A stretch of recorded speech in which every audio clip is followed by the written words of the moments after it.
बंगाल का चुनाव और इस बार मुकाबला सिर्फ सीटों का नहीं, सियासी साख बदली और ताकत का है, क्योंकि इस चुनाव में कुछ ऐसी वीवीआईपी सीटें हैं जहां टक्कर नहीं, सीधा घमासान होने वाला है।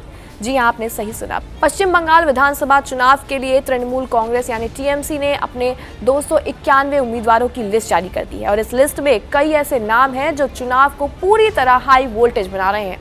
सबसे पहले बात करते हैं सबसे हॉट सीट की, यानी भवानीपुर की। यहाँ से खुद मुख्यमंत्री ममता बनर्जी मैदान में हैं। उनके सामने है बीजेपी के दिग्गज शुभेंद्र अधिकारी, यानी गुरु वर्सेस शिष्य, और अब कट्टर दुश्मन के बीच अब सियासी लड़ाई छिड़ने वाली है। इसके बाद दूसरी बड़ी सीट है नंदीग्राम की। बता दें, यहीं से 2021 में शुभेंद्र अधिकारी ने ममता बनर्जी को हराया था।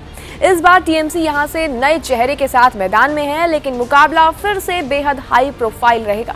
तीसरी सीट है डायमंड हार्बर की। यहां से अभिषेक बनर्जी का दबदबा सामने आ रहा है और टीएमसी के सबसे बड़े रणनीतिकार और बीजेपी की नजर भी इसी सीट पर टिकी हुई है।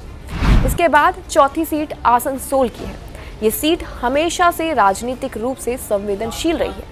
बता दें, यहां से टीएमसी ने अपने मजबूत उम्मीदवार उतारकर सीधे टक्कर का संदेश दे दिया है। पांचवी सीट है खड़गपुर की। बीजेपी का गढ़ मानी जाने वाली इस सीट पर टीएमसी ने बड़ा दांव खेला है। ये मुकाबला बेहद कांटे का होने वाला है। इसके बाद छठी सीट है कृष्णानगर की और यहाँ टीएमसी ने महिला और सामाजिक समीकरण को ध्यान में रखकर उम्मीदवार उतारा है, जिससे मुकाबला और भी दिलचस्प हो गया है। सातवीं सीट पर यानी कि हावड़ा पर औद्योगिक और शहरी वोटर्स वाली इस सीट पर टीएमसी का खास फोकस है।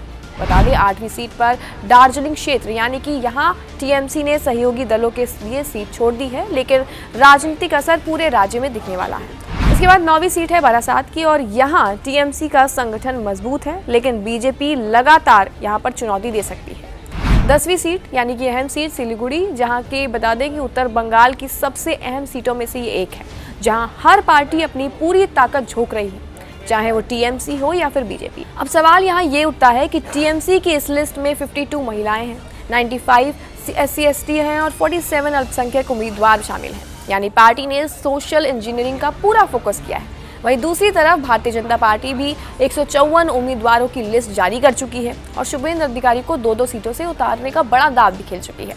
अब बंगाल में इस बार चुनाव सिर्फ जीत हार का नहीं होगा, साख बदले और सत्ता की लड़ाई का है।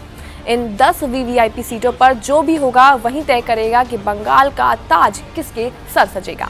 तो आपके हिसाब से किसका पल्ला भारी है? टीएमसी या बीजेपी के कमेंट सेक्शन में जरूर बताइएगा।